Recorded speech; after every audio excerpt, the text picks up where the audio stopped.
pinnacle of human perfection. This is the Truth Frequency Radio Network. We are TFR. Truth Frequency Radio.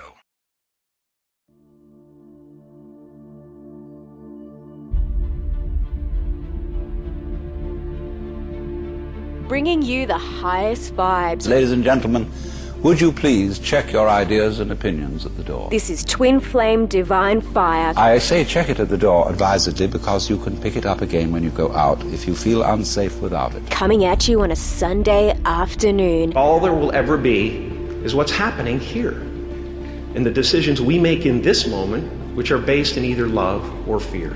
So many of us choose our path out of fear disguised as practicality. What we really want seems impossibly out of reach and ridiculous to expect, so we never dare to ask the universe for it. I'm saying, I'm the proof that you can ask the universe for it. Right here on Truth Frequency Radio. The only thing that will solve stuff is by understanding who you truly are, working out what you truly want, living from the heart, and structuring a framework in life so that you live your passion.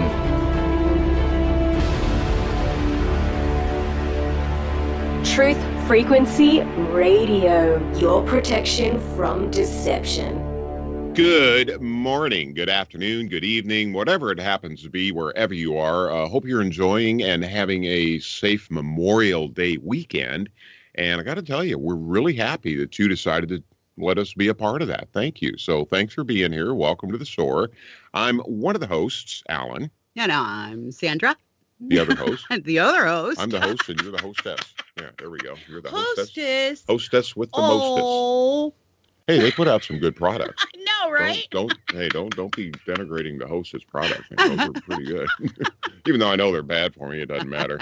Anyway, we are so happy to have you here, and a beautiful day here in the Pacific Northwest. A little chilly, but hey, that's okay. It's not typhoon weather here, and we're not getting, blown into, the next county, and it's sunny, and the eagles are out doing their things. I got all the livestock, the local livestock here fed this morning, which is like a bunch of squirrels and Douglas squirrels, and I still don't understand the purple finch here. It's red. I'm kind of thinking that way back whenever someone was naming this, they did a little in the field, while they're sitting there with their binoculars or something. But it was a beautiful bird. We just saw that yesterday afternoon and hadn't seen it yet. So that kind of shows you where we've come to. That is exciting for us now. It's just like, oh my God, look at that. Don't look, be quiet. So anyway, we are so happy to have you with us today, and we're going to be having a great show. We have Shane Robinson with us, and we're going to be bringing Shane on in just a couple of moments here. But this is another thing that we're really excited about, huh? Yeah. Yeah, our sponsor of our show today. I'm talking about Joyanne of Right Impressions. Contact Joyanne.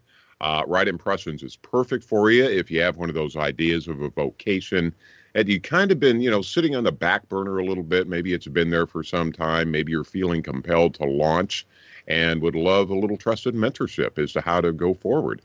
Joyanne understands. She gets it. The soul awareness journey, the soul purpose, the mission that is sought in meaningful entrepreneurship. And she's always excited to intuitively hear your heartfelt plans with complete acceptance of the exciting, creative, and, let's face it, sometimes a little weird plans that we're all preparing to develop. Again, that's Joyanne at rightimpressions.ca. Now that we have that little bit of wonderful business out of the way, which that doesn't even seem like business to me. I know. She's such an amazing person. Yeah. I mean, we're friends with Joyanne, and she's a really genuine person, really great person. So again, get a hold of rightimpressions.ca and, chat her up a little bit. She's going to help you out. Now on to today's show, and very happy to have a guy we instantly resonated with. Unbiased and On the Fence. That's his YouTube channel. Does a really great job. I'm talking about Shane C. Robinson, and I'm dying to know what the C stands for. I've got to know what that stands for. But a little background on Shane, and I think like so many of us, Shane was born and raised in the Christian religion. And, of course, Shane has been a lifelong truth seeker, and he kind of found himself leaving the organized religion for a little deeper understanding of spirituality, to which I say, good for you, brother. In the spring of 2017, his world was rocked by the realization that reality was changing in a seemingly impossible way as a result of the so-called, wait for it, Mandela effect. Yeah, we're going to have fun today. This opened a new chapter in Shane's life as he dove headfirst into the cause of this phenomenon, which would ultimately trigger what he calls his quantum awakening, the realization that he was on a mission to help the world evolve into a more spiritually evolved planet of unconditional love, peace, and equality for all. And, of course, his YouTube channel, like I told you before, called Unbiased and On the Fence. And his purpose is to rise above the worldviews that are designed to separate us so we can unite as one. And to that we say, amen, brother. Welcome to the show, Shane. Oh, man, it's good to be here. Thanks for having me. Oh, hey, it is our pleasure. It is all our pleasure. And I'm just going to start in the beginning. You know, let's kind of get to know Shane a little bit. First, what does a C stand for? Cornell. Cornell? Wow, Yeah, I haven't and heard that name in forever. Yeah, I actually performed as Shane Cornell when I was younger in my music, aspiring music career with solo and then with a band. And I've been known for Shane Cornell in my music career, and then with my artwork, I came out as Shane Robinson, which is I typically just go by both now, Shane Cornell or Shane Robinson, but it's Shane Cornell Robinson is my full name. So well, I'll be darned. Okay, that's an interesting middle name. I don't think I'd ever heard that one. The only Cornell I knew was the obvious university. Right. Yeah. And I was actually named after Cornell University. And then, of course, there was a musician, Chris Cornell, who passed away last year. So a lot of people would ask me when I was in my music career, are you related to him? Like, no, it's just coincidence. Well, I mean, before we get started hot and heavy into your background, I mean, are you a guitarist or what? Yeah, well, I consider myself a multi-instrumentalist. I play piano, guitar, drums, bass. But when I perform live, it was typically with like a 12-string acoustic guitar when I was solo. Yeah. Isn't that amazing how so many of us start out on the music path? Yeah, because I mean, I started that way too. In fourth grade, I started formally studying music with the trumpet, and I actually got a scholarship, a full ride scholarship to a private college in Illinois, which once I got there, I promptly just kind of threw it all away because I discovered the world that I was not allowed to be in, and that was like girls and partying and all that other good stuff. Right. So yeah, I got a little sidetracked there, but I mean, great training though. That's awesome, man. Yeah, definitely. So tell us a little bit about you, Shane, just kind of let our audience kind of get to know you a little bit. Christian upbringing, just however you would like to go. Yeah, well, I was, born and raised Christian, and, the Bible was the manual for life. So I ended up reading through it dozens of times growing up, and got to know it really well because, I was raised that, you really need to know the Bible very well. It's the, like I said, manual for life. So I always felt like I should tackle the tough questions. I mean, before I went out, we're taught in Christianity to go out and preach the good news to all the world, right? And there was a lot of unanswered questions I had. So I thought before I go around and I start telling people, that they need to follow what I'm telling them, I feel like I need to, tackle these tough questions. So to be certain of what I'm telling people. So that really, I dove headfirst into the Bible and the scriptures and really trying to get to the root of a lot of the questions I had about Christianity and doctrine in general. And that really let me out of the church, to be honest with you, because I started noticing things that were taught in church that it seemed like were counterproductive to what Jesus was teaching. And I started to recognize that, this wasn't a single book, but a library of writings of books and letters from Paul and prophecies and things like that. And I began to view it as a library instead of a book. and making distinctions between what Jesus taught to, his disciples, and then what Paul came along later and taught. And I began to see things a lot differently. And as soon as I kind of had an epiphany, I would have to read through the Bible again. I'm like, well, let me read through it again and imagine it from this perspective. And let me read through it again and imagine it from this perspective. And as I did that, I just totally tore away the doctrine that has been placed on the Bible that is, taught in church. And I think most people in church, they just kind of trust what their pastor says instead of really diving in deep. But I didn't really want to go out proselytizing or spreading the quote unquote good news until I knew what I was talking about. And that's kind of how I ended up here. That's very interesting. You were talking about some of the things that, they presented that were almost contradictory. Can you give a couple of examples of those things that you found that didn't quite jive with you? Well, yeah, I mean, just really, just to go right at the heart of Christianity, we're sort of told that, to get into heaven, you just say this prayer and put your sins on Jesus. And then he went to the cross and as a sacrifice for your sins. And that's sort of your ticket to heaven and to avoid hell and eternal damnation, So some of the things I found out was that, Jesus was asked several times directly, what must I do to get to heaven or inherit the kingdom of God? And he never mentioned that. Wait, why wouldn't, if that was the key to getting to heaven, why wouldn't Jesus mention that? He said, sell all your things and give to the poor and follow me, basically do what I'm doing.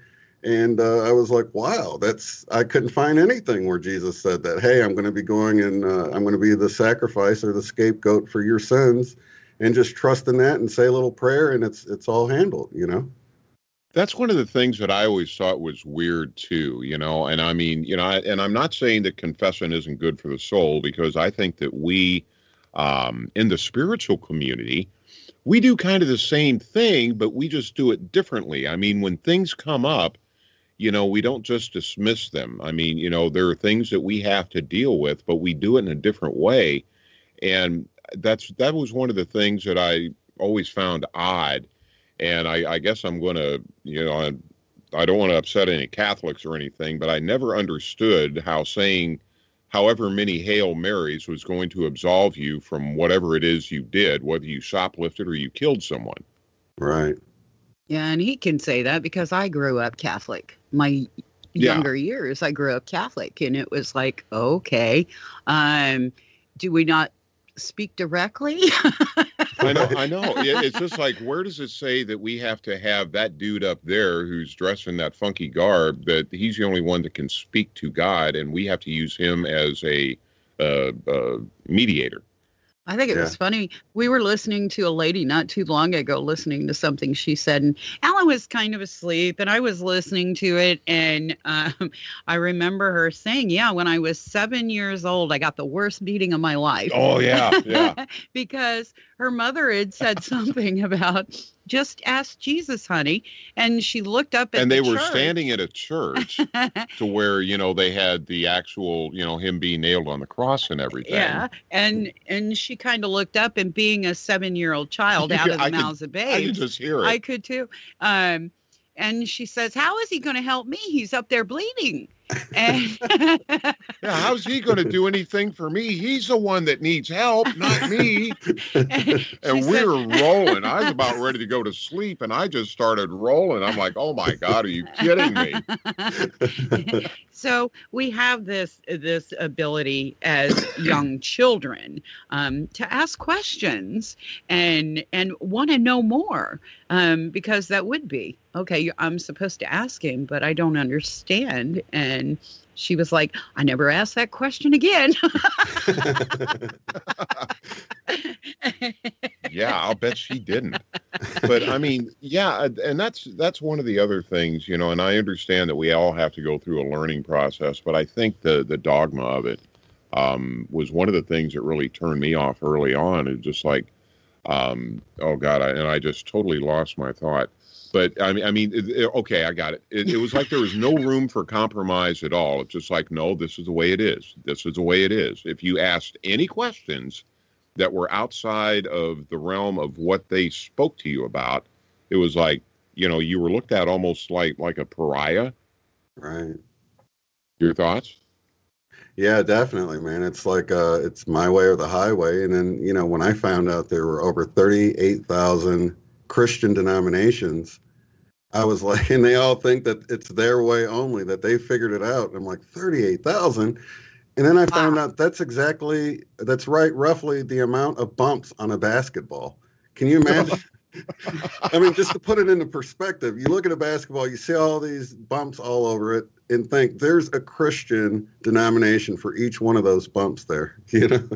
I had no idea there were that many denominations, to be honest with you. Yeah, me neither, man. Wow. It's mind blowing. And then you start thinking like, well, which one's right? I mean, if and then you think Jesus wasn't a Christian, and a lot of the things they teach, like hell and things like that, when you really dive into the original language and stuff, you see that they weren't really talking about this place of eternal damnation or eternal suffering or torment.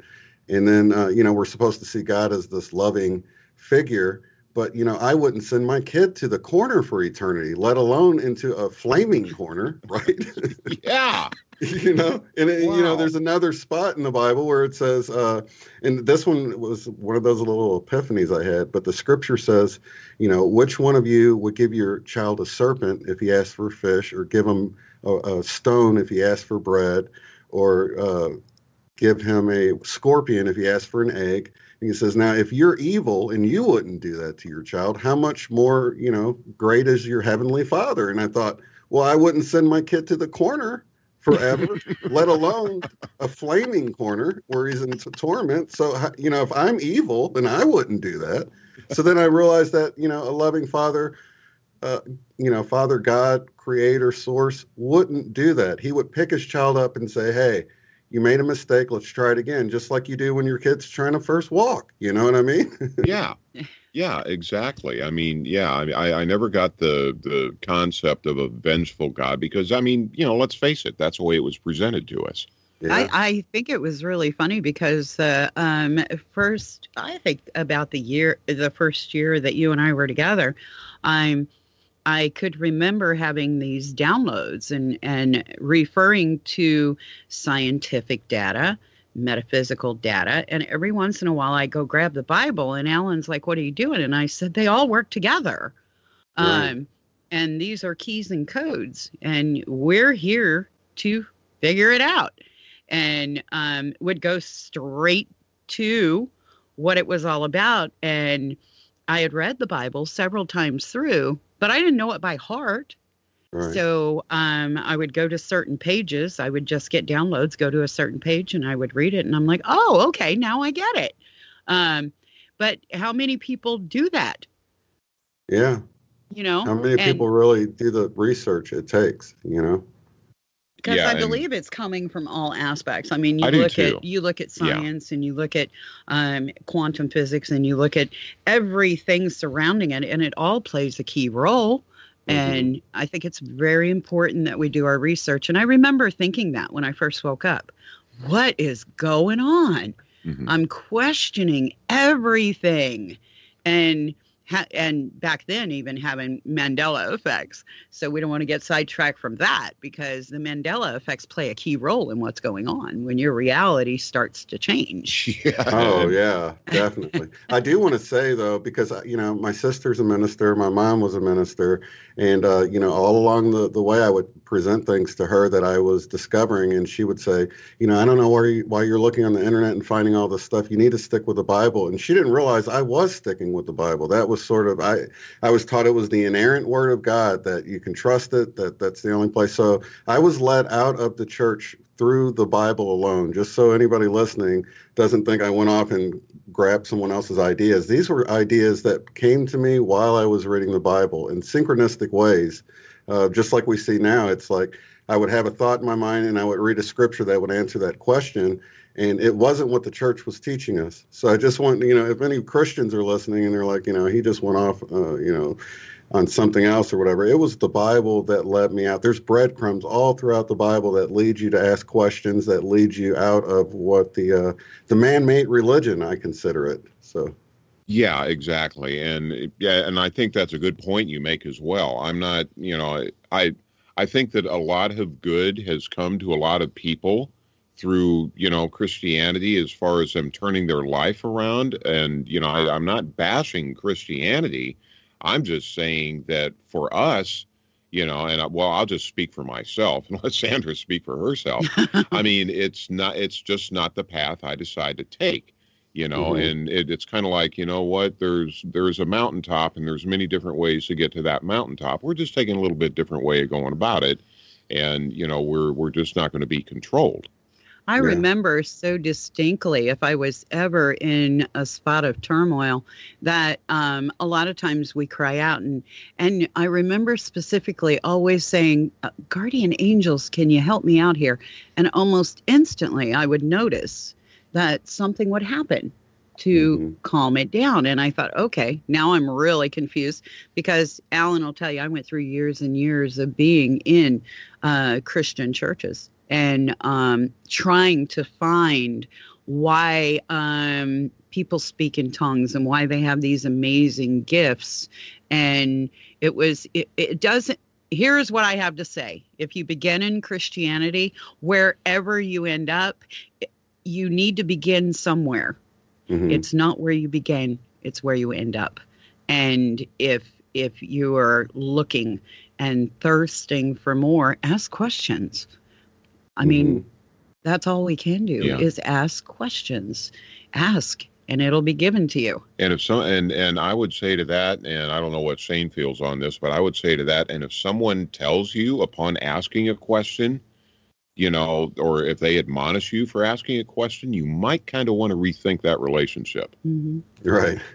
Yeah, because we're all on our own path. And for me, the church was a stepping stone. It was an important stepping stone. I'm glad I went through the church because, I won't fall for the doctrine now because I've already tore it apart and found the truth within what it was built around. And so it was extremely important. Jesus is still my hero. I just view things differently.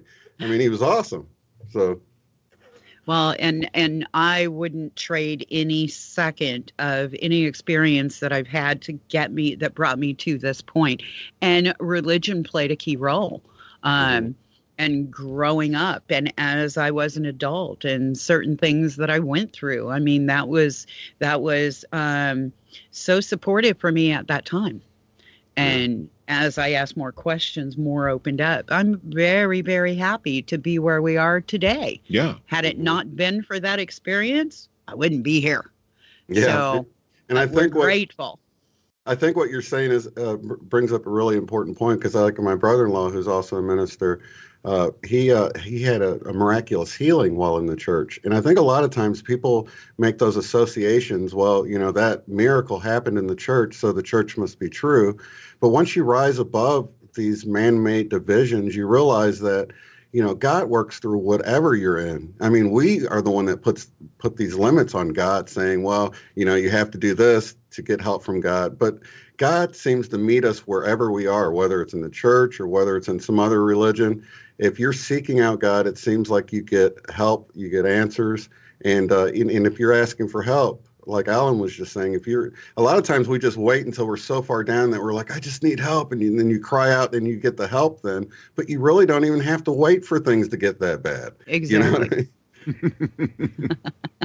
Yeah. Well, I mean, we tend to, be stubborn.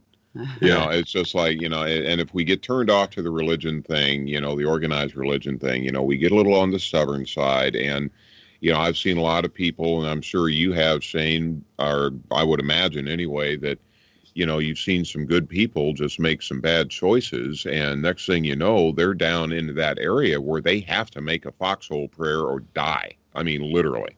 Right. And that's sad, because I know a couple of times in my life I've been to that point.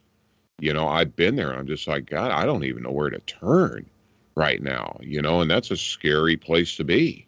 Yeah, but I think those are catalysts to get us to where we need to be. I think sometimes, like we decided on these catalysts like this, that it's hard to imagine it. There was a time when, I couldn't have imagined it, but I think we have little instances we plan out before we come here. Well, this will happen if I'm not on track and to knock me back on track. But if that doesn't work, we've got this planned, and, it might end up with something like a terminal illness or something, that seems like, why would you plan that? But I mean, if the important part is your spiritual man, then the physical really isn't all that important compared to what's going to live on forever, right? So when you think of something that gets you out of the daily grind of just working and just basically all 3D stuff, physical reality stuff, and you're sort of ignoring the spiritual side of things, it might take something like a terminal illness. You might need to get cancer or something to knock you back on track if you haven't caught those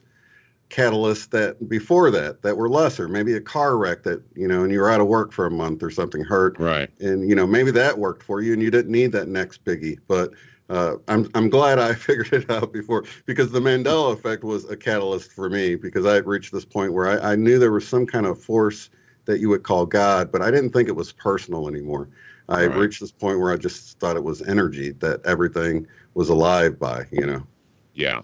Well, I tell you what, and that's a good point. As a matter of fact, when we come back from the break, we will go off into the Mandela effect with Shane Robinson of Unbiased and On the Fence.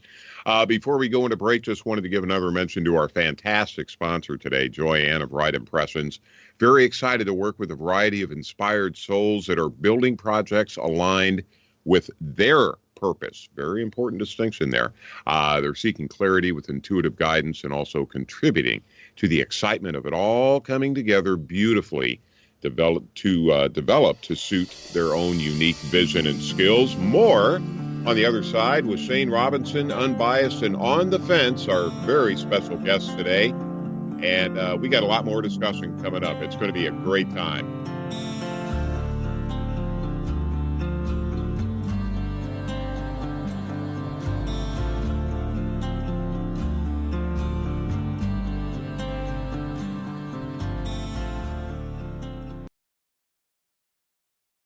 You're listening to the Truth Frequency Radio Network.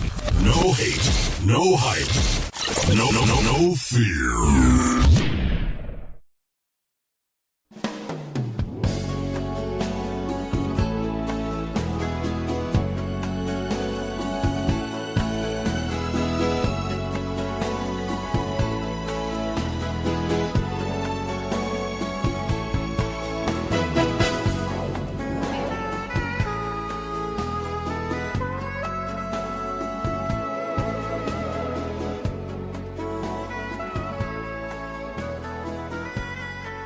Welcome back, Twin Flame Divine Fire. Back on the air with Shane Robinson of Unbiased and On the Fence. Before we continue with Shane, wanted to let you know about today's sponsor, rightimpressions.ca. Now, we all know that a large part of personal liberation is having our own schedules, and this is best found in launching entrepreneurship. Now, Joyanne of Right Impressions, she has the pleasure of working with you and your inspiration through intuitive listening to those ideas and dreams of self-employment that have been simmering in someone that is launched with such celebration, with amazing brand management and heart-centered business mentoring. Again, for all of those needs that you may have, you need to get a hold of Joyanne with Right Impressions at rightimpressions.ca. Now we are back with Shane Robinson. And of course, we were kind of talking about our little sojourn, if you will, through religion individually. And it is definitely an experience. Now we did have, before we get on to the Mandela effect, we did have someone that we knew that it was kind of different for us. Mm-hmm. And I think you know who I'm talking about, right? Because a lot of us start off with the, as you did, Shane, with the religious route, and we end up in spirituality as we are, practicing that now and living that now. We actually knew of someone who actually did it the opposite way. Mm-hmm. They started off, on the twin flame journey, actually, mm-hmm. and just totally went religion. Yeah. And I mean, totally severed any ties with spirituality, metaphysical. All of that. Like I said, it doesn't matter where you begin. Mhm. It matters where you end. And a fantastic person. Yeah. Fantastic people. Her and her husband are fantastic people. Have you come across very many people that have gone that way about it, Shane? Well, I do remember reading a book called A Case for Christ and a Case for, what was the other one? A Case for Faith, I think it was.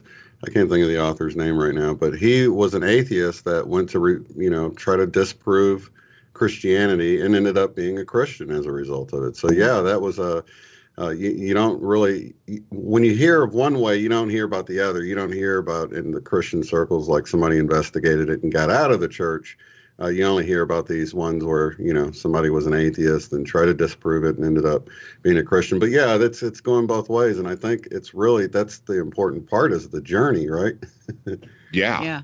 Yeah, absolutely. And that's kind of what we say too. It doesn't matter which route you take as long as you get there. And I think it's getting there. I think we're seeing a huge awakening in the mass consciousness. What have you seen on that in that realm, Shane? Oh, definitely. Yeah, that's one of the reasons why I always refer to the Mandela effect. I think it's the best proof that we have that, we're not in Kansas anymore. Although people say that's been happening for decades for them, they've been noticing changes. But maybe it's just more people are noticing.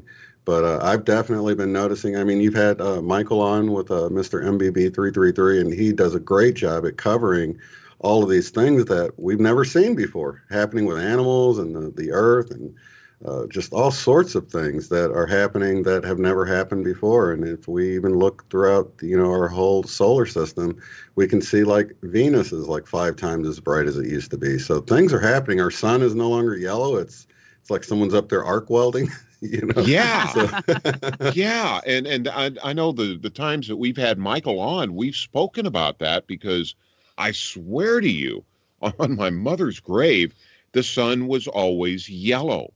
You could look at it. I mean, you didn't want to do it for long, but now, it's just like you're in a welding class without a hood. You better be careful where you look now. And Definitely. I go out and sun gaze, and if I look at it for just a couple seconds and really focus in, I see blue. It's just amazing, and we've talked about it many times.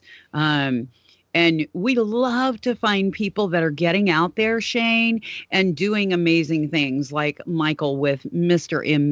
MBB333. That's hard for me to say. And other people such as yourself that are really getting out in the world and creating these great communities of people that are seeking answers, and they're asking questions, and they're coming together in just masses. It can be a group like yours and then other groups. And there are so many groups out there where people are coming together, they're asking questions. And to us, it's an honor to find those people and go, hey, look what they're doing. Let's have them on the show so they can tell other people what they're doing. And let's grow these so that people are working together in unity and realizing we can make a difference.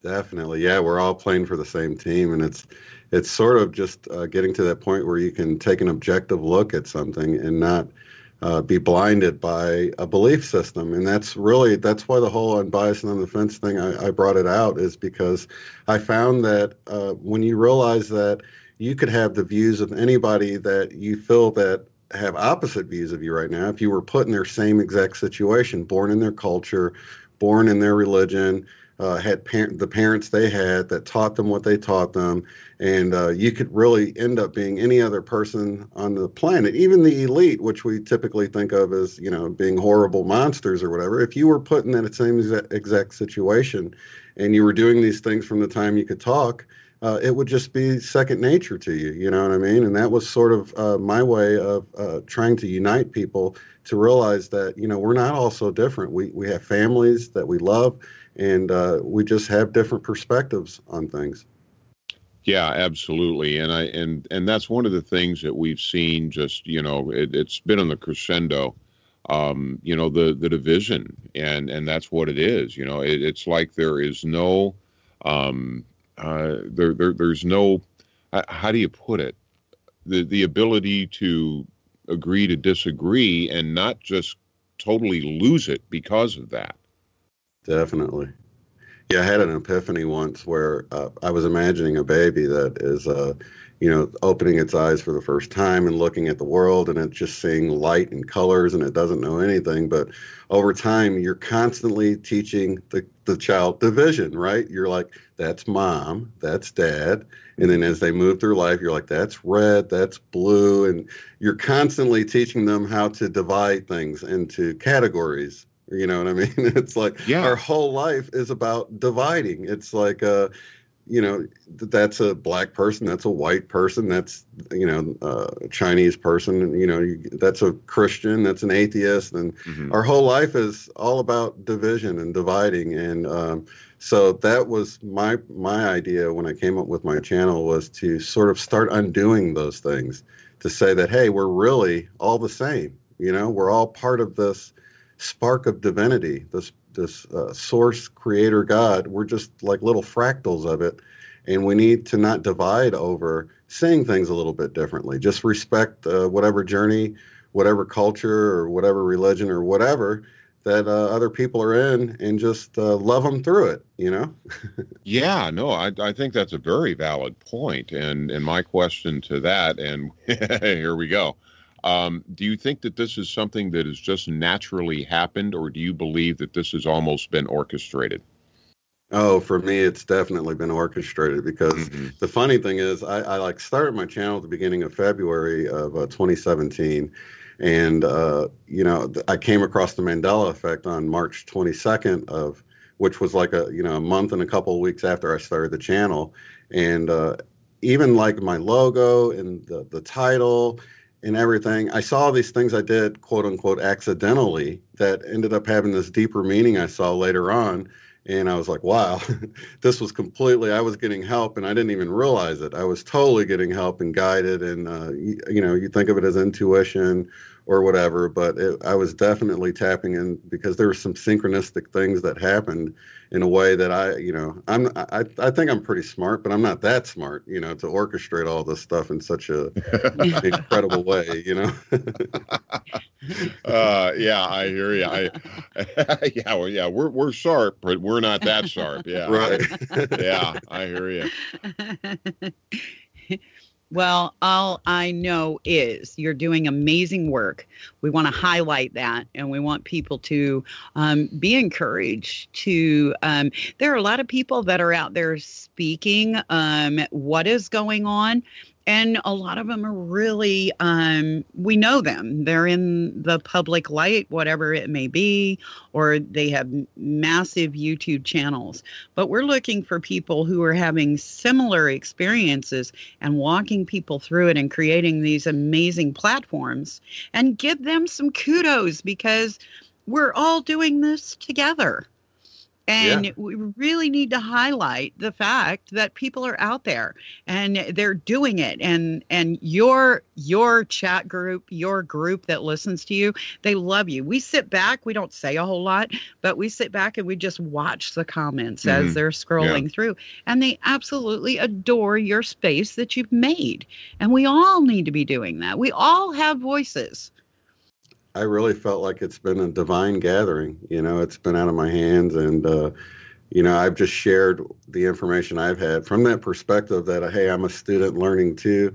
Some people consider me a teacher. I don't consider myself a teacher. I'm just sharing the information I get along my journey and sharing it with others. And then, other people resonate with that and say, well, I'm on a similar journey. So I feel like we're all on this journey together and just sharing our experiences and loving each other and not feeling so alone, because a lot of the people in our real life, they think we're crazy. They don't, like, you're off in left field, man. I don't know what the heck you're talking about. And you're like, no, look at all these synchronicities. You're like, that's coincidental. And you're like, no, it's not, man. I mean, there's some point where you can say that something's coincidental, but at some point you're more crazy to say that's coincidental than to realize that something bigger is going on. We might not understand it completely, but something divine and magical is happening if you just open your eyes to it, I think it's Exactly. really funny because we're Yeah. saying all along that we're not here to convince the people that knew us when we were younger, okay? Because in their eyes, we look crazy. And we are not here to convince anybody about anything. No, we Not are at all. here to No. cultivate awareness, which means the people that want to hear, want to listen, and want to interact with other people having this experience on different levels, mind you. Now they're having multi-dimensional experiences and information coming in, but cultivate those, and later on we get to see that it does make a difference with the people that we grew up with. Because eventually they're going to start questioning, and they'll go, hey, I remember this person. You know what I mean? So we're not here to convince anybody. We're here to cultivate. And I think it's really important that people understand that, the difference between them. Yeah, I think you can't convince people. It's like all you can do is you can make people look at you and say, "What?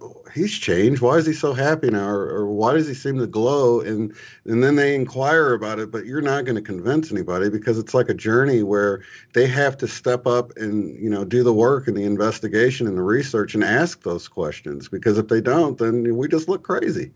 Exactly.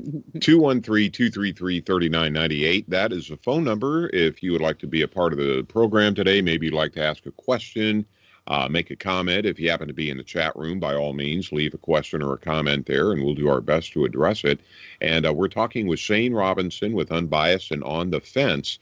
And one of the things I found interesting, and I thought it was really important when you were having the discussion, and I'm pretty sure I'll probably get these names wrong, so forgive me. But when you had Eileen and Paolo, was that it? Yeah, that's right. Okay, the other night, and one of the key words, and I was just chomping at the bit to get on there and type something out in the chat room, but I know you guys were really involved. But Eileen made the comment of, or she used the word safety. Mm-hmm. And I thought that was really key, because I know one of the things that we've all been asking is just like, well, why aren't more people coming out with this? And I think safety is one of the big issues. Safety is related to fear, fear of ridicule, fear of ostracization, and things like that. Because like what you were saying a little bit ago, Shane, a lot of times, we come out with these views, and like our friends and or family or whoever, coworkers, whatever the case may be, if you come out with any of this in any form or fashion, you seem like you're just kind of going off the rails a little bit. And I thought what Eileen said, I thought that was spot on. I was just like, yeah, it's about safety. And to me, safety is not only knowing the truth or trying to find the truth, but feeling comfortable enough in yourself to call things what they are, kind of like the king's new clothes. Oh, isn't that beautiful? Isn't that beautiful? No, he's wearing boxers. That's all he's got on. It's just boxers. Homer Simpson boxers is all he's got. And we've gotten afraid to say that. Yeah, definitely. And I think I get that comment, all the time where people are like, I can finally come out the closet and talk about this with other people. I've been noticing this for years, or, I don't have other people I can talk to this about. I'm so glad that you've created this space for us to come and talk to one another. And some of the things I say would have gotten me killed 200 years ago. You know what I mean? Yeah. I know that. Oh, yeah. Burned at the stake, man. I think it's funny because the dynamic that Alan and I are in is actually like that too, because we are dissolving relationship and have this amazing connection, but we have to get rid of all the beliefs that we carried with us all this time and say, okay, it's time for transparency. I really need to tell you how I'm feeling, instead of shoving it down and holding on to it and making ourselves sick. So it's pretty simple, but at the same time, people look at it and it's very scary to do that and say, okay, I'm going to commit to a connection where everything's on the table. We don't hold anything back, and we feel safe to do so, knowing that the other person is not going to storm out the door and never come back. Yeah. So this whole journey is about safety and feeling that you can be involved in a community, and anything you say, you're not going to be looked at like, say what? Right. and folks like yourself saying you play a huge role in doing that, because we feel too that it starts one community at a time, then those communities hook up, or one person at a time, really, if you want to get down to the most common denominator. Mm-hmm. And then they start, hooking up together. They make a community like what you have on your YouTube channel, Unbiased and On the Fence. And then it just starts spreading. And what are they going to do about that? Not a lot.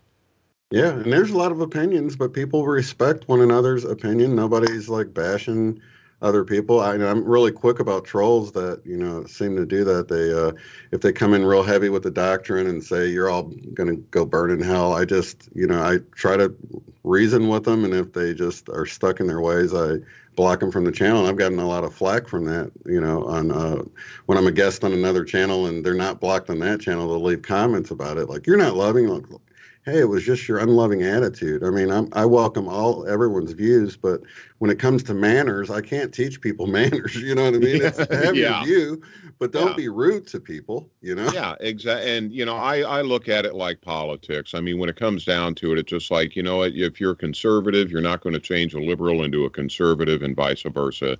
And I can use that time better doing something else, like what you were talking about. Just living a life to where people, look at you and say, wait a minute, now that's Shane Cat. He was like this before, and now he's like this. What's going on? That, to me, is the most basic igniter of curiosity for them to get them on their path, and they get to it when they get to it. That's the way I look at it. Yeah, definitely, man. That's exactly how I look at it, too. And what better way to see change than people who were drastically different years ago, and now they have this loving energy and loving light, and want to be there for people, and people are drawn to them. Yeah, I've given up the whole debating with people from my old life. I think of it that way because they knew you from before, and to them it's just you've gone off the rails. You know what I mean? So, and I don't like to debate about things. I'm like, they'll come to it when they come to it or not. Yeah, exactly. Well, I'll tell you what, if you don't have any objections, Shane, and if you do, I'm going to do it anyway, because I think we ought to, no disrespect intended, but I do believe we have a caller on the line, and I'm not so sure that this isn't someone familiar. I'm going to say Michelle Campbell. All right, yeah. Michelle's Opinions. Ah, my okay. channel I know name. Michelle's Opinions. I've seen Well, her. hello. Welcome to the show, Michelle. Hello. I was talking to Willie on Unbiased on the Fence Discord, and he shared the link, and I do listen to Unbiased and on the Fence. I love Shane's show. I have to say, when he went down with the flu, I think he needed that time, like, to center himself, because now that he's come back, he's glowing. He looks younger, healthier, lighter heart. I mean, we're all going through this journey, this narrow path, so to speak. Mm-hmm. And it's called a narrow path because you're the only one on it.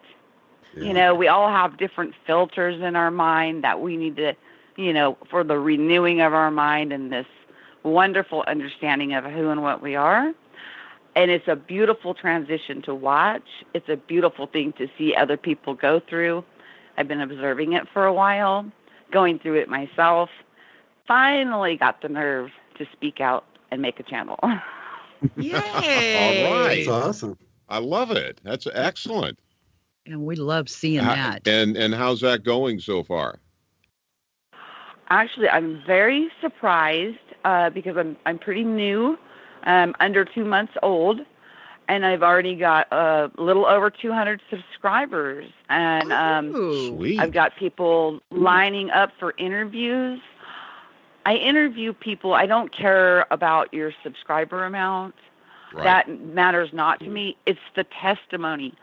People are coming on, where the world would think you're crazy, but I'm trying to tell them, no, This is normal. You know, there's so many of us going through this. We just don't talk about it.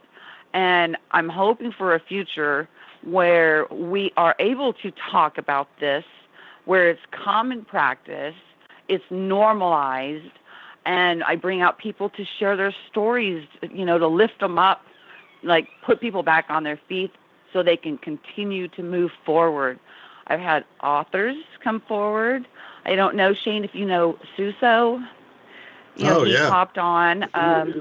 And I've had a few others. And like I said, I'm barely 2 months old, but I've had some really amazing interviews. And Willie's trying to set up an interview with you to come on, which since I saw you transform before my eyes, I'm pretty excited about that because I'm sure you've got an amazing testimony, you know, to put out there too. Oh, definitely. But you're so busy. You're so busy. But yeah, I do try, and I understand that because I'm pretty busy with it too, but I do try and still stay with, you know, people that I watched as I was going through the transition that kind of helped me along. So don't discount what you're doing.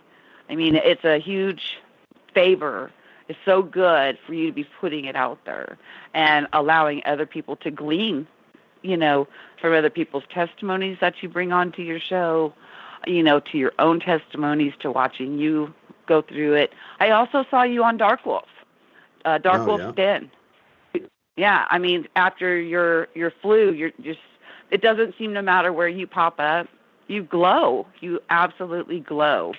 So I don't know. Maybe you should look at some of your older videos and see if you can see that you look younger. I see it. I'm totally embarrassed of some of my first videos now. I'm like, man, I look oh, crazy. no, I don't.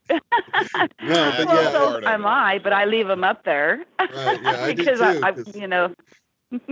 Yeah, definitely. Well, Michelle, we're going to have to let you go here. What is the name of your channel so people can check it out? Michelle's Opinions. It's MICHELE apostrophe S and then Opinions. All right. And that's how they can find me. And thank you for having me on. And you guys keep up the good work. Loving it. And, you know, peace. Oh, it was a pleasure to have you. And thank you, Michelle. Namaste, we really Michelle. appreciate it. Good luck. Good luck, yes. Yeah. Keep up the good work. Yes, thank you. Blessings. Bye-bye. All right, many blessings. All right, yeah, we know we've only got a couple of minutes left here, but yeah, we know that Michelle has been on your show a number of times. Yeah, that was actually a different Michelle. Michelle Wolf has been on the show. Oh, okay. A different Michelle. Yeah, I've had several Michelles on the show, actually. Why was that so familiar, Michelle Because Campbell? he has so many Michelles. And she's in the chat a lot. So yeah, that's right. Okay. Remember his comment he made? I can say hello to 10 different people just by saying one name. That's right. Yeah. Yeah. That takes that one name takes care of a third of them. There we go. Right. And it's inspiring to know that I inspire people to go off and start their own channel. You know, there's been, you know, Sheminix and Michelle Wolf, and one which, you know, you were just speaking about, Eileen Colts, that was on. Mm-hmm. Yeah. And you know, so it's inspiring to know that I inspire people to go out, and I think, you know, the more the merrier. It's not like a competition thing. Absolutely, absolutely. Well, we're coming up to a break. Before we do that, wanted to let you know about Joyanne of Right Impressions. Very excited to work with a variety of inspired people out there, those wonderful souls that are building projects aligned with their own purpose, seeking clarity with intuitive guidance and contributing to the excitement of it all coming together beautifully, developed to suit their own unique vision and skills. We have another hour coming up with Shane Robinson with Unbiased and On the Fence. And I swear, this time we are going to get deeper into the Mandela effect, because we just kind of gave it a little, hey, how you doing, right, with that last half hour. But we're going to delve into it. First thing, I promise, on the other side. Quit playing Divine Fire on Truth Frequency Radio. Special guest Shane Robinson. Back in a moment.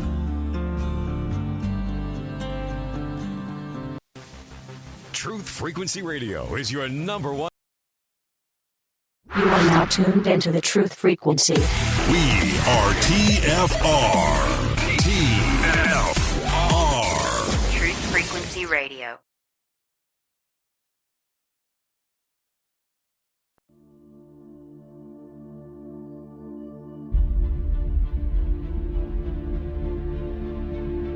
bringing you the highest vibes. Ladies and gentlemen, would you please check your ideas and opinions at the door? This is Twin Flame Divine Fire. I say check it at the door advisedly because you can pick it up again when you go out if you feel unsafe without it. Coming at you on a Sunday afternoon. All there will ever be is what's happening here, and the decisions we make in this moment, which are based in either love or fear. So many of us choose our path out of fear disguised as practicality.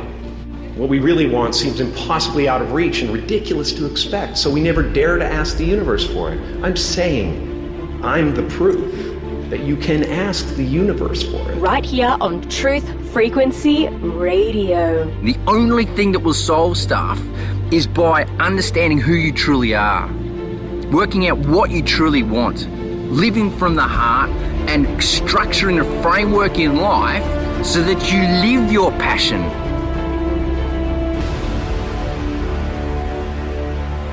Truth Frequency Radio, your protection from deception. Hello and welcome back, Twin Flame Divine Fire, on a beautiful Sunday on a Memorial Day weekend. I'm Alan. I'm Sandra. And we are so happy to have Shane Robinson of Unbiased and On the Fence with us today, and we've been having a good discussion. Already had a caller, and I noticed we have another caller on the line, and we'll be getting to that caller in just a moment. First, got to let you know about Joyanne and Right Impressions. Contacting Joyanne of Right Impressions is perfect for you. If you have an idea that you've had in your back pocket for a little while, maybe you're feeling compelled to launch and would love a little trusted mentorship as to how to move forward. Joyanne understands the soul awareness journey, the soul purpose and mission that is sought in meaningful entrepreneurship. And Joy, as her name would indicate, is excited to intuitively hear your heartfelt plans with complete acceptance of the exciting, creative, and sometimes a little weird plans that we're all preparing to develop. So again, if you would like to get a little help with whatever idea it is that you are trying to bring to fruition, get a hold of Joyanne at rightimpressions.ca. Now, we are back with Shane Cornell. I love that middle name, Shane Cornell. Thanks. Forget it, Shane. You're never going to get away from it now. It is so unique, man. Yeah, I just love it. Well, I tell you what, let's go ahead and real quickly kind of get started on your Mandela effect journey, because we really got sidetracked. That happens a lot on our show, Shane. You'll notice that. We kind of get time flies too. Yeah, I know, doesn't it? So what actually got you going on your Mandela effect journey? What was first presented to you, or what did you first notice that gave you that, oh, something's going on here? What was that? Well, actually, I came across the Mandela effect about a year before I realized it was happening. I was just looking at some of the changes. I came across a video somehow, and I was like, I don't know, you know. And then like a year later, I was listening to a broadcast with Joseph Reyna, and he mentioned the Isaiah 11:6 scripture, the lion shall lie down with the lamb, no longer read that way. It read, the wolf too shall dwell with the lamb. And I'm like, no way, because, you know, when you're reading through the Bible and you come across those popular scriptures, it's like being on a road trip and coming across a scenic, like, you know, you're driving, you come across the Grand Canyon or something. And so, you know, you recognize those popular scriptures, and it's like driving by the Grand Canyon and it's no longer there, or it's filled with water, or it's not how you remember it, you know? Yeah. And so there was no doubt in my mind. I mean, I remember coming across it and being like, oh yeah, there's that lion and lamb scripture, you know? And there's so much proof. You can Google Isaiah 11:6 and it brings up paintings of lions and lambs, but the scripture doesn't read that way anymore. And I thought he has to be wrong. You know, I went and looked it up. And the wolf shall dwell with the lamb. I was like, what the heck? And, you know, you could pull out an old dusty Bible that's been in your attic, and the print and the Bible has changed supernaturally. So that was my wake-up call. I can understand that because, you know, compared to you, what I know about the Bible would probably fit into a thimble. But that's the way I always remembered it too. And the lion shall lay down with the lamb. And I mean, I think the only reason that stuck with me as a kid is just like, oh, cool, they're talking about animals, you know, or whatever the case. But yeah, I mean, I could see where that would make you go, wait a minute.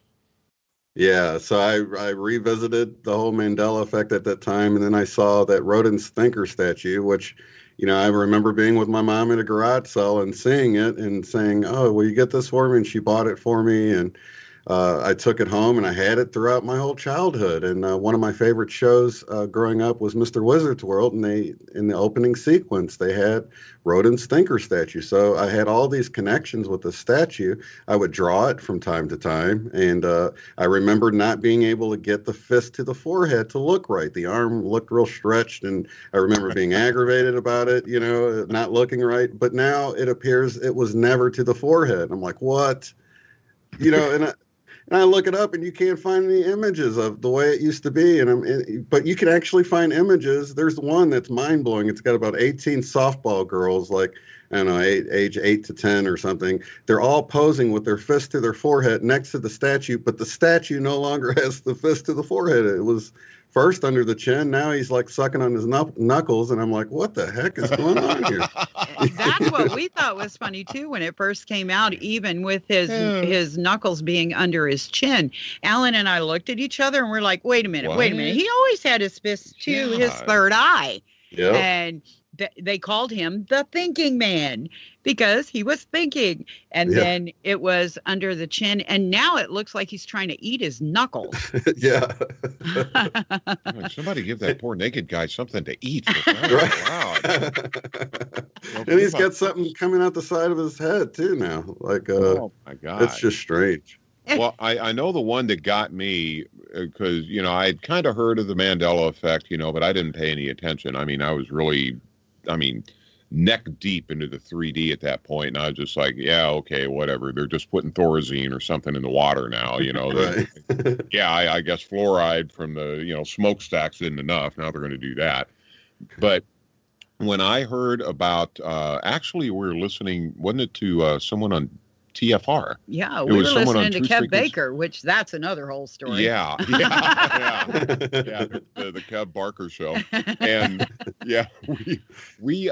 he was talking about the Who, and I'm wanting to say Live at Leeds or whatever. He had the album, and he, as a child or as a young man, a huge Who freak, huge. I mean, he was to the Who what I was to Queen. I knew everything they did, where they had been, where they'd studied, what they studied.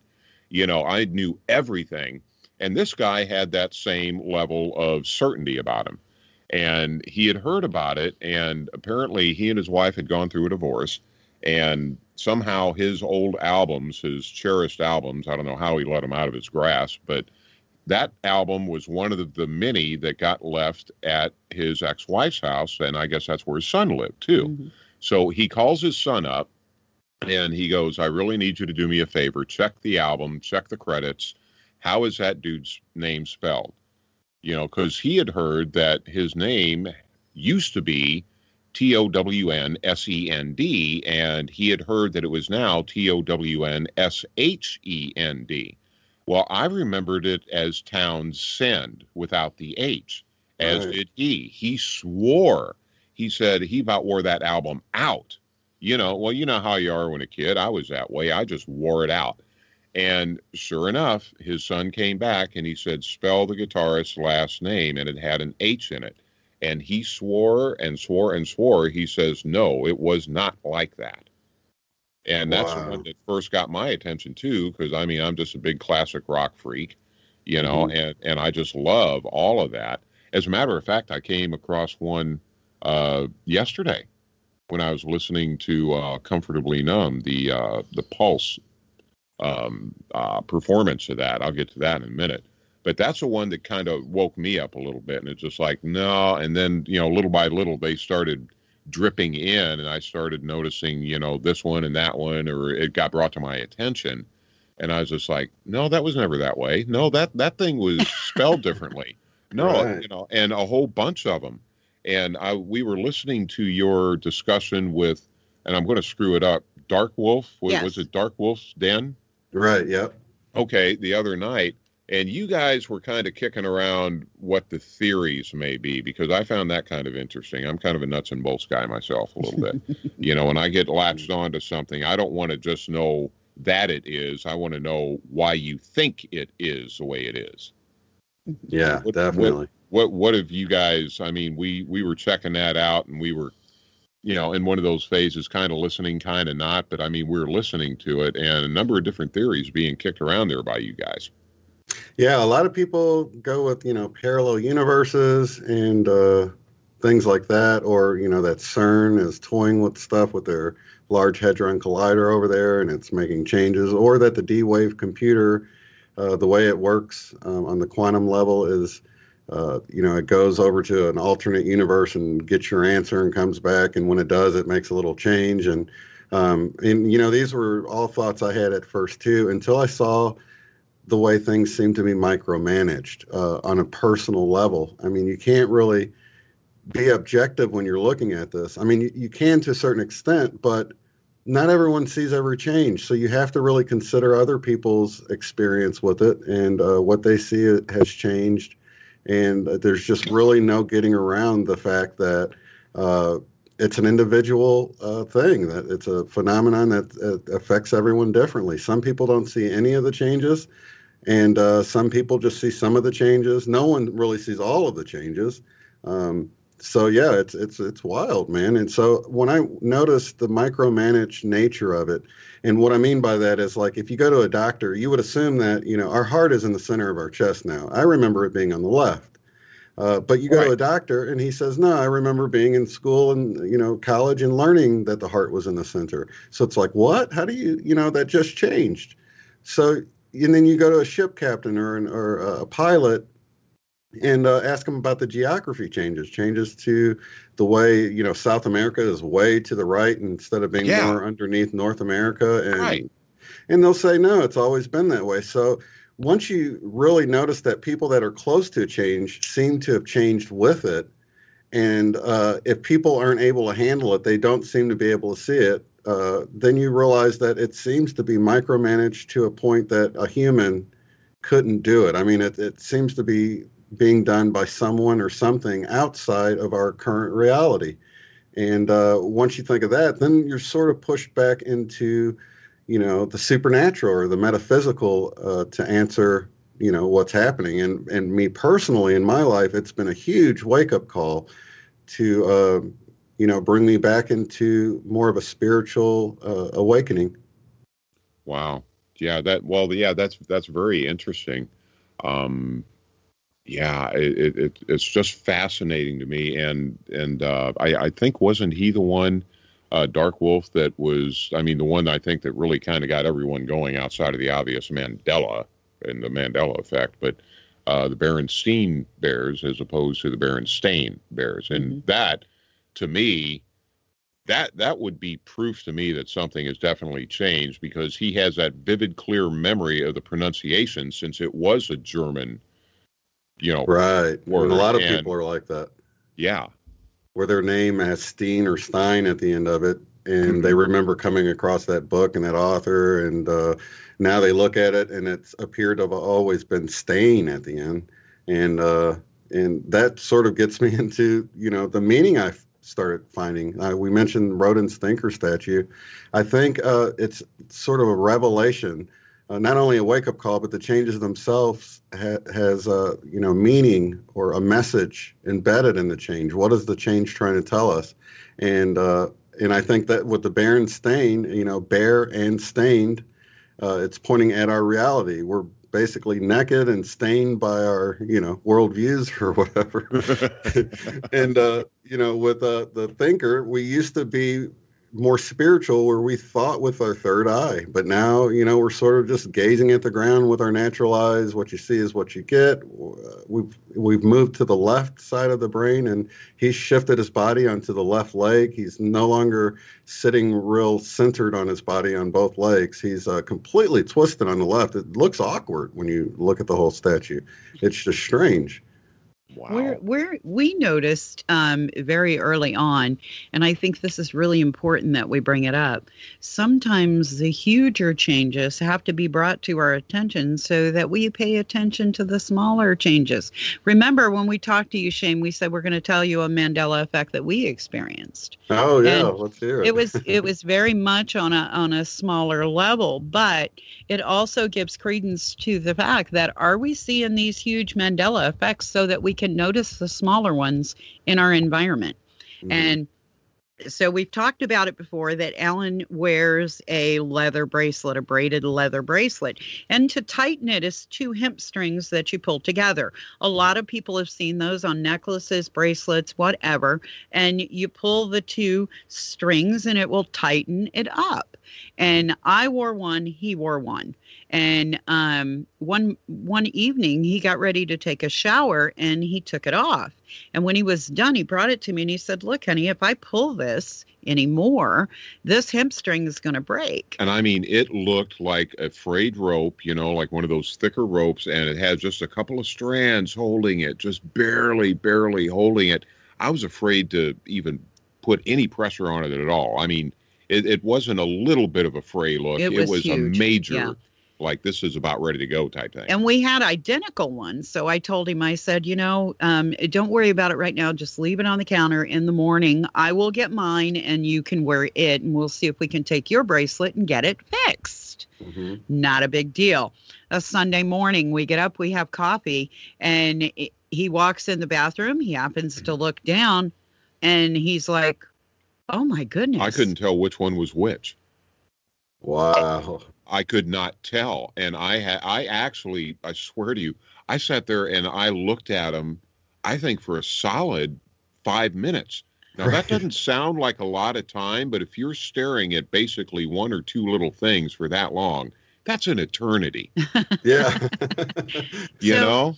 At that point, we realized these Mandela effects are happening in our environment on a smaller scale. But what if the bigger Mandela effects are occurring so that we pay attention much closer, so that we're seeing what's going on in our smaller environment? What do you say about that? I totally agree. Yeah, I see it as a wake-up call, and I think we shouldn't really get stuck on the changes. We should, you know, look in deeper at what it's trying to tell us, because I keep finding messages within them, you know, just simple ones like Fruit Loops is another one that, you know, a lot of people remember Fruit Loops being spelled like fruit, normal, but now it's got 2 O's in it, like F-R-O-O-T, you know, for fruit. Yeah. And the truth of the matter is there is no fruit in Fruit Loops. And now the name is revealing that truth. There is no fruit in Fruit Loops, you know? And like, you know, another really big one was the scene in the 007 movie with Dolly and her braces, where the Jaws character has his metal teeth and he smiles and there's a little, you know, shine on his teeth. And then Dolly, who has her braces on, smiles back and there's a little sparkle on her braces, but she doesn't have braces anymore. It's just regular teeth. It's like it's revealing that she didn't need the braces at the time, you know, but for a lot of people, they remember that scene. It was a popular scene. They would use that little clip in a lot of, like, you know, cable commercial ads and stuff like that, because it was short, it was funny. Now the scene makes absolutely no sense whatsoever, because the connection they made was because they both have metal in their mouth. Yeah. And she doesn't have metal in her mouth anymore. And there's been commercials that played off that, like where the guy who played Jaws was, you know, buying a product, and the girl checking him out smiles back with her braces, and it was playing off of that movie that no longer has the braces on Dolly's teeth. So, you know, it's amazing to see how some of the things change, and you know, people just don't notice it. Yeah. No, I totally agree with you. Especially something like that. That would make no sense now contextually. Yeah. It's just like, no. That's just like trying to explain a joke 8 minutes after you've told it. It's just right. Like, no. It's like the joke without the punchline now. Yeah. The moment is past. Let it go. Right. All right. Let's go ahead and go back to the phones. Look like we have a caller from California. Catherine. Hello, welcome to Twin Flame Divine Fire with Sandra and Alan and Shane Robinson of Unbiased and On the Fence. How are you? Oh, is there anybody out there? Catherine, are you on the line? Catherine? I don't think Hi. So. Oh, there we go. I actually just got on, so I was trying to get online and that wasn't working, so I called in and muted myself, and so I missed a lot of it. So you didn't really want to talk to anybody. You just ended up here. I wanted to listen. I might want to talk with Yep, you're on the radio. But I don't know what to talk about yet. Well, if you'd like, I will let you go. And if you want to call back, just hang up and call back, and I'll know you want to say something. Okay, thank How's you. that? Thanks for listening.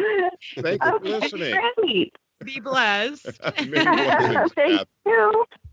I got to ask you, Alan, you say you're a big Queens fan. Have you heard about the We Are the Champions change where it no longer says of the world at the very end of the song? Do you remember it having of the world? Are you kidding me? I saw him in concert in 1980, Checkerdome, St. Louis, September 27th. Yeah.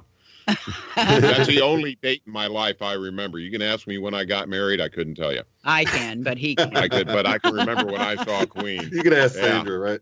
Yeah.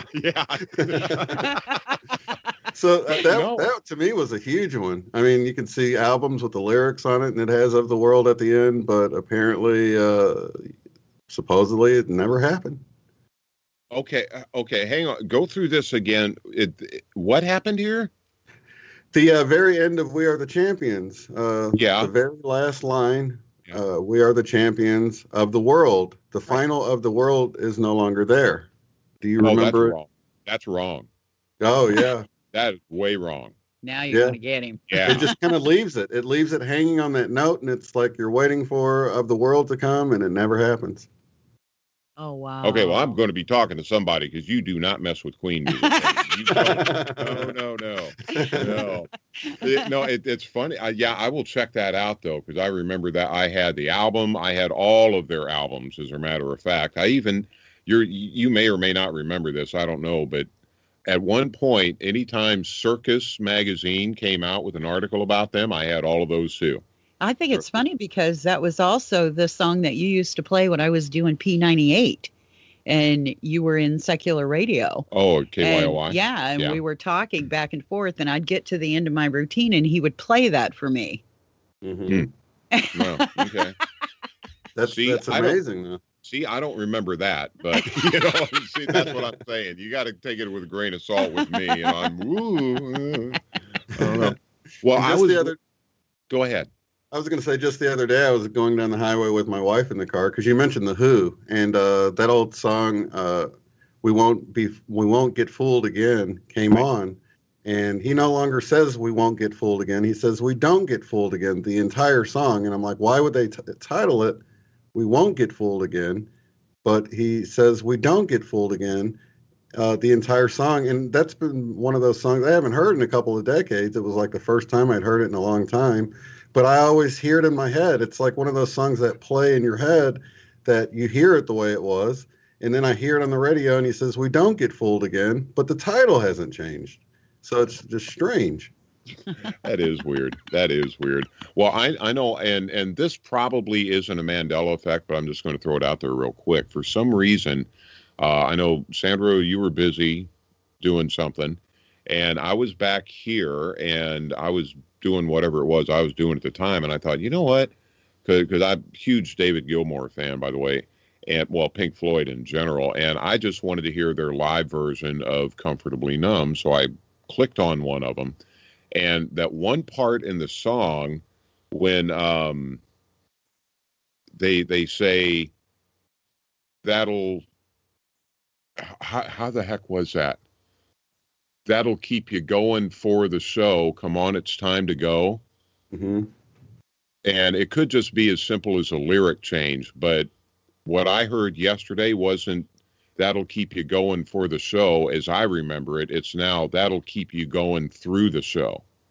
Oh, wow. Yeah, there's a lot of little changes like that. And I don't know. And there again, you see, that's why I'm really kind of hesitant to call it a Mandela, because that could just be as simple as a lyric change on their part. I don't know. I haven't, because it was a live version, you mean? Yeah, and that's why I don't want to call it that, because I don't want to jump the gun. Now, I haven't gone back and listened to the original Wall. We've been busy since then. I've seen the Wall I don't know how many times, but I was like you. I had that 100% certainty that I would bet my life that it was "that'll keep you going for the show. Come on, it's time to go," not "through the show." Right. And I think for a lot of people, they see things changing, but you just assume the company changed the logo. You don't think impossible things are happening. You just think, oh, well, it was Home Depot. Now it's the Home Depot. They added a the. But it appears that it's never been Home Depot. It's always been the Home Depot. So it's like you figure it's a branding change at some point. But really, it's not. It's never been the way you remember it. And that's where it gets into impossible things happening. Mm-hmm. Yeah. Yeah. No, I totally agree. So how many Mandela, I know we're getting ready to go into a break here pretty soon. How many Mandela effects are there now? Do you have any estimation or any guess? Tens of thousands at least. Wow. Yeah. Okay. Yeah. Wow, that's got to be blowing some people away. Well, I don't think I'm going to. It spans pretty much every topic you can think of, too. Wow. Okay. Yeah, I don't think I'm going to even try to keep up with that one. Yeah, no way. But what I will try to keep you up with on, though, is our sponsor of today's show, talking about Right Impressions CA. We all know that a part of a personal liberation is having our own schedules, and this is best found in launching entrepreneurship. Right Impressions, Joy Ann, has the pleasure of working with all sorts of people's inspirations through intuitive listening through those ideas and dreams of self-employment that have been on the back burner, just simmering away. And she would like to help you launch with Celebration, your amazing brand management and heart-centered business mentoring. That's rightimpressions.ca. Do not go anywhere. Another half hour with Shane Robinson, Unbiased and On the Fence, coming right up after this short little break on Twin Flame Fine Fire.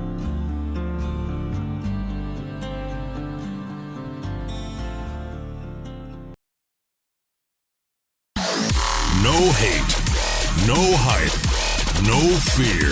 We are EFR, your protection from deception.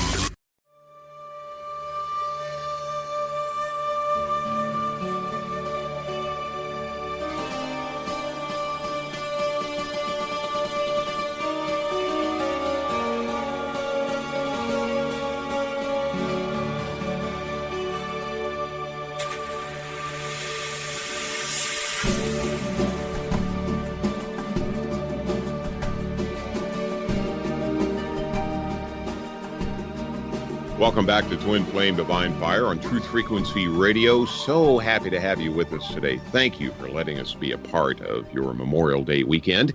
And wanted to let you know about Joy Ann, Right Impressions. Very excited to work with a variety of inspired souls that are building projects aligned with their own purpose, following their own deal, man. That's what it's about. That is so cool. Yeah, get out of the mainstream, get out of that hive mentality. I love it. It's also seeking clarity with intuitive guidance and contributing to the excitement of it all coming together beautifully, developed to suit your own unique vision and skills. If you'd like to get more information about it, Joy Ann is who you need to get a hold of at rightimpressions.ca. That's Joy Ann at rightimpressions.ca. Well, just rightimpressions.ca. Joy Ann's the person you need to get a hold of. I didn't want there to be any Mandela effect mistake about that. I did not say what you thought I said. So anyway, we're happy to be talking with Shane Cornell Robinson of Unbiased and On the Fence today, a great YouTube channel. And Shane, how long have you had that going, by the way? I don't think we ever really, it's been, what, a year or what? Yeah, February of 2017, so. Okay.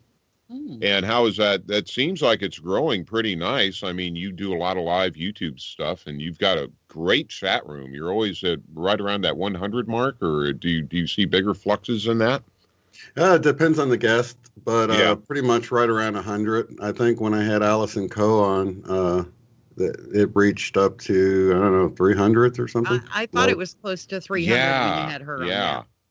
Well, and Alice and Co., she's the one that does the Dolores Cannon QHHT thing, right? Yeah, exactly. Yeah. Have you had any experience with that?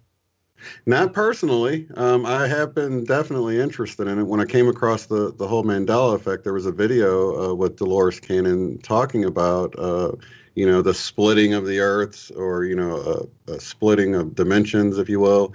And I found it to be really interesting. So I got her books, and that's when I came across something in her book in one of the sessions that sounded like it was talking about the Mandela effect happening. And it was real interesting because they said they were going to make material changes to our reality. Observable changes to our material reality is how it's worded. So they never said the Mandela effect, but they described it exactly what we see. Changes happening in an impossible way, observable changes. And so I thought, well, if she was talking about this from a session way before anybody really started noticing it, in mass anyway, definitely someone I wanted to, pay attention to.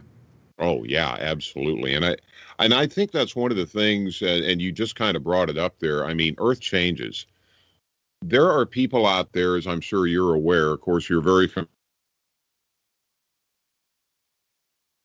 Did I lose you? Pays a lot of attention to what's going on. And there's stuff happening right now that, to my knowledge, and even to someone as learned as Michael, has never happened. I mean, it just doesn't happen, or if it does, it's rare, like the Schumann resonance. And that's one of the things that I know we pay a great deal of attention to. And speaking of which, have you noticed the Schumann resonance over the last day or so? Yeah, someone sent me a screenshot of it. It looks like it's ramped up again, and I've been feeling extra energized too. And it seems like there's this connection with us and the Earth, and whenever the Earth starts responding, you can feel it if you're paying attention. Yeah, absolutely. I mean, it's supposed to be, I think the standing, normal resonance is 7.83. And I don't think since like the beginning of last year, it's rarely even been close to that. It's always been at least double that, from what I've seen anyway. We chuckle because we'll get on to check the Schumann resonance and he'll go, what's it like? And I go, oh, it's only 32, 38. And he's like, that's kind of funny considering what it should be at. And we're okay with it being 32 Yeah, it's kind of like the new normal. Yeah. Right. Yeah. You're like wanting to see it in the hundreds and stuff again, you know what I mean? But yeah, it's wild, and I think it's a direct connection with what's going on. And I think everyone feels it. It's just they think, oh, I must have drank too much coffee or made it a little too strong today or something. There's always a natural reasoning for why you feel that way. Okay, sorry, we had a little internet issue there. Are you still with us, Shane? Yeah, I'm here. Okay, so whatever it was that you were saying before, do you remember it enough to be able? Whoop, did I lose you again? No, that was there. You sounded like you're underwater, but you're back now. Okay, yeah. Our internet connection here can be a little spotty occasionally. Sorry about that. Oh, no problem. Yeah, I was just saying that I think a lot of times people think they drink too much coffee or something, but people notice it. They just have a natural reasoning for feeling that way. Well, and that's a very interesting point, too, because, okay, you may be able to rationalize it by saying, all right, maybe you drink too much coffee or your diet, you eat too much junk food or whatever the case may be. But that doesn't explain the animals. No, it doesn't at all. And they've been, and like you said, Michael, and with Mr. MBB 333 YouTube channel, he's definitely somebody for people to follow if they're not already, because he is a watcher. He keeps an eye on this stuff, and he's been looking at these instruments for so many years. He'll notice when something's out of the norm, and that's great. Yeah, it really is. And one of the things that I think you picked up on as well was that pulse that we got. What was it, about, I don't know, around 2 weeks ago, maybe, something like that? The one that took 19 minutes to go from the East Coast to the Pacific to Coast the West across Coast. the United States. Yeah. It showed up on the seismograms, right? Yeah. And it was really bizarre. And he noticed, and it was like, man, he's paying close attention when he can pick something like that up, and nobody else really picked it up. I don't think I would have been that observant. I thought that was just phenomenal observational skills on his part. Mm-hmm. Oh, definitely, man. And it's nice to know that you have somebody out there that's keeping an eye on that stuff, because, it does take all of his time to do that, We'll tell him, do you know how many people are referencing your videos? And he's like, I don't have time for that. I'm too busy. Yeah. That's your job. He's like, I'm putting out 3, 4, 5 videos a day. I don't have time for that. That's okay. We'll be your scorekeeper. Not a big deal. Yeah, and I've been really interested in how much of the UVC rays are getting down to the surface of the planet that he's brought up that, I didn't know anything about that. But, it's like our shields are down, Mm-hmm. Yeah. I know we had him on and we talked extensively about that, how pretty much forever it's been UVA, UVB. And, if you don't know what that is, you could probably check one of the past archives of us by signing up and being a member of TFR and check that out. Very inexpensive, by the way. And, but yeah, he talks extensively about that. And this UVC is nothing to mess around with, guys. Mm-mm. I mean, this is your DNA. This is some DNA altering rays that are coming in. Did he call them gamma? Or some sort of gamma radiation or something? And one of the things that caught my attention is he said there was devices that are made to, disinfect stuff, and you put them in there and it shoots it with UVC rays to sterilize it. And I'm like, wow. So if it's able to, eat away bacteria in these devices, then, we definitely don't want to be out in the sun letting it hit us, because it's going to be eating away our cells, Well, yeah. And that's one of the things that got my attention too, because he does the UV reports and all that. And I noticed one day he was actually wearing gloves in Gilbert, Arizona, where it's so hot on an 80-degree plus day. And I'm like, now he's not just saying this, he's living it. Definitely. And all the stop signs and different signs that should last decades getting bleached out within a year, if that. And we'll notice here, because we live in a wooded area, very wooded area in Washington, that the other day I told Alan, I said, there is a tree that's been transplanted, a fir tree, but around it where it was planted, everything is fried. And I mean, it's just fried to a crisp. And I was talking to David, our host, and said, did you notice this? And he's like, man, I don't know what's going on. And I said, I think these little rips that we have where this UVC is coming in is totally annihilating and frying certain areas. And they don't have to be huge. They can be really small areas. So we need to be paying attention and seeing the huge trash can lids that they've melted. Now, how many years have you seen? I've been in Missouri when it's like 117 degrees outside, and it didn't melt the top of a trash can lid. Yeah, and I think that goes to the harshness of the sun we were talking about. Yeah, like the big dumpster lids. I mean, that is industrial plastic, and I don't know what all else goes into them, but it's like those things are almost indestructible. And after a day, in some areas, it's just like, this all you got, and it's just melted. You better come out with some better material than that if you want me to. I can melt this, no problem. With one galaxy tied behind my back. And we have people ask us every day, how do you protect yourself? And Michael will tell you, get an umbrella, non-toxic sunscreen, cover your skin, wear a jacket. I know it's hot out, but you've got to protect yourself.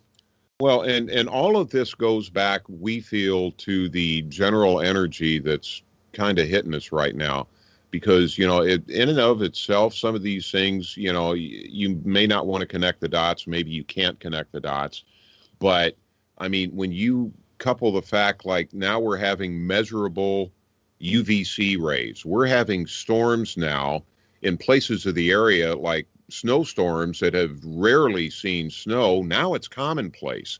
It used to be if you got tennis ball size hail, it was like, whoa, that was one bad storm. Now it's common. Baseball size, almost grapefruit size hail it's not the exception anymore. It's getting to be the rule.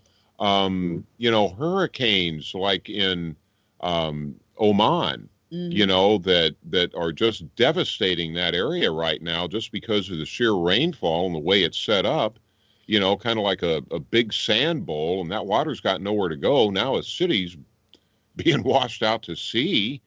I mean, there's so many weird things, which kind of to us says the energy is just going wild right now. I mean, you can't help but agree with that, because it is. I mean, there are things happening now that have never or rarely happened.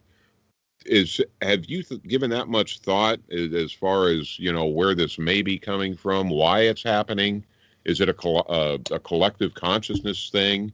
Is Mother Earth just pissed and saying, I've had enough? I mean, what do you think it is, Shane? I think it's just indicative of the, global changes occurring. Another big one that we haven't talked about is the receding waters from the beaches. That's phenomenal. Yeah. Just to see waters just leaving the beaches. It's like, what the heck's going on here? We've got Undaunted in the chat room, and he asked a question. Oh, did he? Yeah. I missed that. Okay. Yeah, I Sorry, did too. Undaunted. Sorry. We want to say hi to. Okay. We wanted to say hi to everybody in the chat room. We've got Willie in there. We've got Michelle. And we've got Willie. Who else do we have? Oh. Shout out to Willie. He does a great job with the Discord channel. Oh, okay. Shout out, Willie. Cool. Keep it up. All right. Glad to have you here. Yeah. Okay, let's see here. I'm just trying to get... Undaunted just kind of made the comment from Phoenix, Arizona, which that's right where Michael is. Southeast Phoenix, I said. He said, yeah, he's gotten sunburned on a 75-degree day. Wow. And we can attest to that because we were in Denver and we could be out, same identical temperature from one day to the next, but one day you couldn't be out in the sun more than maybe 5 minutes. The next day you could be out there for hours and not even notice it. Yeah. I mean, it's not even really the temperature. It's just the sun is so harsh. I know that we would drive through Denver and stop at a light, and we wouldn't be at a light very long. And if I had the window down and I didn't have my purse sitting on my leg, the sun coming through and hitting my leg, even with pants on, would burn my leg. Oh, yeah. Okay, so we have to really use our intuition that says, something doesn't feel right. It probably isn't. So take extra precautions and make sure you're protecting yourself. You got a room full of chatters today. Here's a good Shane. comment I want to have Shane address. Here's a good one I want you to tackle, bro. Master Willie, or it almost looks like a cross between Maestro and Master. But anyway, we'll go with Master Willie. And where did it go? Where did it go? It was just, but anyway, he was basically, and I'll paraphrase since I don't want to follow the jumping screen, about a fake sun. Oh, yeah, the idea of a sun simulator. And go, Shane. See, that's where my unbiased and on the fence thing comes in, man, because, when I observe the sun through, I have one of those devices to, not only look at the sun and zoom in on it, but to put the filter on there where it, blocks out most of the light so I don't burn my eyeball out. It looks like a sun. I don't know. It's I've seen some pretty strange things where you see multiple suns, but I've also seen that the clouds sometimes, and I only noticed this during, how you can get the time-lapse photography where you just speed up the time. I've noticed within that, when I speed up the time, I've noticed the clouds reflect the sun, and it's just as bright coming off of the clouds as it is with the sun, and it would appear to be two suns there. But when you speed it up, you can see that a cloud moved in, and it reflected the sun. And I don't know. I wonder if there's ships up there blocking out, or if there's, there's so many things that are on the table of possibilities for me, but I don't know. It just... there's a lot of possibilities, and I haven't gotten enough information to really subscribe to any of them yet. Yeah. No, I can believe it. Yeah, I hear you on that. Because I know I saw one of the videos that Michael did. Someone from Germany, I think it was, had sent a video in, and they were doing it real time, and it looked like in the eastern and the western part of the sky, there were two separate suns. I mean, from the amount of light being emitted from these sources. Right. And I was like, okay, I don't know what that is or how that is doing it. I don't know if it was a cloud thing that you were just talking about or what that was. But I mean, there's just so many weird sky anomalies happening right now that, it's just like, it gets a little confusing, honestly. It just, there comes a point where it's just like, well, I'm not even really sure if that resonates or not. What is it? I mean, it's just so odd.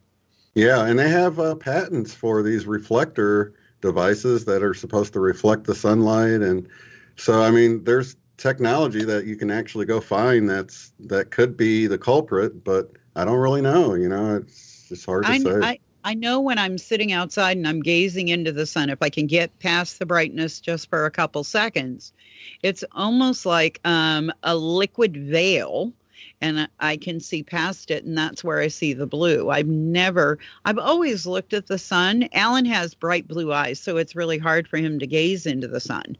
But I've always sun gazed.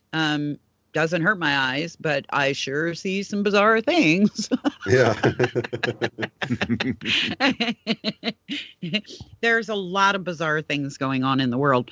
And if we look at it like our world is changing and we must pay attention, then it makes a lot more sense. Yeah, definitely. I think there's a lot of changes going on. And like Alan was saying, if you just looked at any one of the changes by itself, maybe no big deal. But, there's a pile of evidence of changes, things we haven't seen before that, like he said, has rarely been seen. And it's all happening now if we just stop and look and pay attention. Yeah, absolutely. But, yeah, so, I know we're getting close to our end time here, which I find that very, very hard to believe. It just seems like we got started and all of a sudden, blink, we're gone just about. Did you have anything else that you would like to touch on, Shane, while you have the bully pulpit here, so to speak? Well, I think just what you're talking about, time speeding up is something other people have noticed. We used to be able to count 1,000, 2 1,000, 3 1,000. To count with seconds, and it's hard to keep up with them now. It's almost like it's observable to see it speeding up. And when you think about that in relationship with the Schumann resonance, it could be a lot higher than it appears to be if time itself is speeding up, because time is the reference we use to measure frequency. You know what I'm saying? So if time itself is increasing, even if the Schumann looked like it wasn't changing one bit, just time speeding up itself, the Schumann would be increasing. And it's almost like, you're on a train or a plane and everyone around you is moving with you on the plane. So you don't notice the plane's going faster or speeding up, but it's only because everything, your reference point is not observable to you, because everything is based off of time, if you really think about it, from frequency to all of this stuff. So if time itself is speeding up, we might be looking at just evolving, raising our frequency into a higher dimension and not even realizing it. I've heard people say that if one of us were to go back to the days of Jesus, we'd look like we're glowing to those people, because everything is like speeding up, So we've expressed it. We don't keep clocks in the cabin. Mm-hmm. The only clock that we have is on our computer and on our coffee, and our coffee wakes us up on Sunday morning. Oh, nice. The aroma, right? Yeah, we don't hear a noise. We smell an aroma, and it's just like, yeah. But okay. Stepping out of time is the most amazing, but also the hardest thing to get used to, because we're so used to everything is based on time. Got to get here, got to get there. And we just completely eliminate the time factor. Kind of like we quit being human beings and we're now human doings. Right. like I heard it put one time. And I was just like, yeah, boy, isn't that the truth? Totally, man. Totally. But, okay, one last question for you here, I guess. Someone asked if you can kind of elaborate on your own logo, how it might be an ME for some people. Oh, yeah. So this is really a strange one, because the logo doesn't have the and sign in it. I left it out. It's just unbiased with a line on the fence. And for some people, they were like, hey, I remember a yellow and sign being in the middle. And I'm like, what? So here's the thing. When I was creating it, I tried putting an and sign in it right in the middle where people say they remember, because somebody actually, photoshopped it and sent it to me and said, this is what I remember. And I'm like, I tried that. I never, saved it and uploaded it. I just thought it looked too crowded. So I took it back out. And what I have now has always been my logo. I've added the flower of life around it or whatever. But, other than that, the main part that they see as being changed has always been that way. But, there was a number, probably a half dozen people in the chat were saying, no, I remember the yellow. And, I used like sort of athletic gold, which is sort of like yellowish orange. Mm-hmm. But like a school bus maybe, but that's what I tried out. I thought that'd be cool, but it just looked too crowded, so I took it out. I never exported it that way and never uploaded it. It was sort of an idea that I undid, but people remember seeing it that way, and it's like, what? How do you remember seeing an idea I had that I never did anything with? We actually watched that video. I don't know if we were live with you, but we watched that video, and you were just like, how do you remember that way? I didn't even release it. What's really funny was the Kev Baker, because Kev Baker is on TFR, the Kev Baker that we know. Yeah. So we're watching and we're looking at Shane's page, and I said, hey, honey, look, Kev Baker's in the chat room. And it was there for a couple times, and then all of a sudden it wasn't Kev Baker anymore. It was Kev Barker. Yeah. And we were like, what? Yeah, and I even asked him, I'm like, dude, did you change your name? Or does anybody else remember it being Kev Baker? Because, I remember doing shout outs to Kev Baker early on, like a long time ago. And now it's caught my eye 3 times in a row as being odd. So, how can you just blow it off, I know, right? Well, I tell you what, Shane, thank you so much for joining us today, brother man. It was a great conversation. We love talking to you. I mean, the conversation just kind of flows, and just great information, and, just start somewhere, I mean, instead of seeing something and just automatically chalking you up to coincidence, say, well, what if it's not that? What if it's this? I mean, I don't even believe in coincidence anymore, man. I know, right? It's all synchronicity. No. Yeah. Yeah, that's one of those words that we still have to use because it's still pertinent, I think, to a lot of folks out there, but that's okay. But we know. That's one of the things that make us crazy. I know, right? So check out Shane's YouTube page. Mm-hmm. Yes, do that. Unbiased and On the Fence. And you got another one planned, another live show planned there pretty soon, Shane? Yeah, actually, tomorrow I'll have Nathan Sanders on. He's done the work with synchronicity, mysticism, and the Mandela effect, and he's going to be doing some updates with information he's received through his divination with Sam, the cosmic DJ, if you guys have been following that whole thing. Excellent. All right. Well, I tell you what, for now, we're going to let you go, and thanks for joining us again, Shane. We had a great time. Hope you did too, brother. It's been wonderful, man. All right. We will check you out soon. All right. Thank you.